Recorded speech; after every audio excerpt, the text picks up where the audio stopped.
خبر آپ کو دیں کہ امریکی سینیٹر کا دورہ پاکستان وزیر اعظم عمران خان کے دورہ بحرین کا شیڈیول تبدیل کر دیا گیا ہے۔ ذرائع کے مطابق امریکی سینیٹر لنزے گراہم کی آمد کے باعث وزیر اعظم کا دورہ کل تک کے لیے ملتوی کر دیا گیا ہے۔ امریکی سینیٹر آج وزیر اعظم، وزیر خارجہ اور آرمی چیف سے ملاقاتیں بھی کریں گے۔ فیصل رضا ہمارے ساتھ موجود ہیں، ان سے تفصیلات لیں گے۔ فیصل، بتائیے گا دورہ بحرین دوبارہ کب شیڈیول کیا جائے گا اور امریکی سینیٹر کس ایجنڈے پر پاکستان پہنچے ہیں؟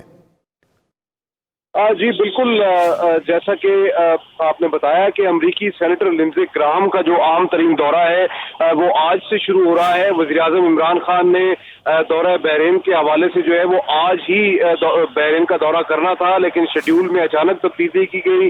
وزیر اعظم رات سعودی عرب سے وطن واپس پہنچے اور آج انہیں بحرین کے لیے روانہ ہونا تھا، لیکن ذرائع کا کہنا ہے کہ امریکی سینیٹر لنزے گراہم کی اسلام آباد آمد کے باعث جو ہے وہ دورہ بحرین کو ری شیڈیول کیا گیا اور وزیر اعظم جو ہے وہ اب کل صبح بحرین کا دورہ کریں گے، جبکہ آج جو ہے وہ امریکی سینیٹر لنزے گراہم سے ان کی اہم ترین ملاقات ہوگی۔ امریکی سینیٹر نہ صرف وزیر اعظم عمران خان سے ملاقات کریں گے بلکہ وزیر خارجہ شاہ محمود قریشی اور army chief general Qamar Javed Bajwa سے بھی ان کی ملاقات متوقع ہے۔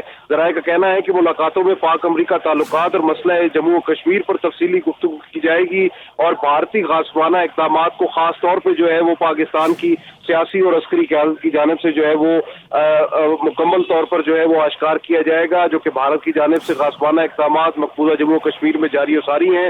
اسی کے ساتھ ساتھ ذرائع کا کہنا ہے کہ امریکہ طالبان کے درمیان جو ہے وہ حالیہ طویل تعطل کے بعد جو مذاکرات کا آغاز ہوا ہے اور اس کے ساتھ ساتھ افغان وفاقتی عمل کے حوالے سے بھی متعدد امور جو ہیں وہ ملاقاتوں میں زیر بحث آئیں گے۔ جی، امریکی سینیٹر آج وزیر اعظم، وزیر خارجہ اور آرمی چیف سے ملاقاتیں کریں گے۔ فیصل رضا، اس متعلق آپ نے اپڈیٹ کیا، آپ کا بہت شکریہ۔